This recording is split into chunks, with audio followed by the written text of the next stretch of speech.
বাইরে ভাই, জীবনটা তো সহজ না। বর্তমান বাংলাদেশে যে তাপ, এই তাপে কাজ করে যে খায় সে বোঝে, অন্য কেউ বোঝে না। দেখতে পারছেন শরীর ঘেমে, শরীর দিয়ে পানি পড়তেছে। এত কষ্ট করে টাকা উপার্জন করে ফ্যামিলিকে দেওয়া হয়, তারপরেও ফ্যামিলি আমাদের কষ্ট বোঝে না।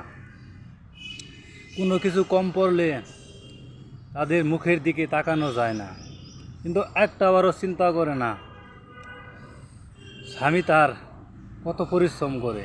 যদি একটা মেয়ে স্ত্রী তার স্বামীর সারাদিন পরিশ্রম করে বাসায় যাওয়ার পর তার ক্লান্ত মুখটা যদি মুছে দিত, তাহলে স্বামীর একটু হলেও কষ্টটা মোচন হতো। অনেক কষ্ট হয় রে ভাই।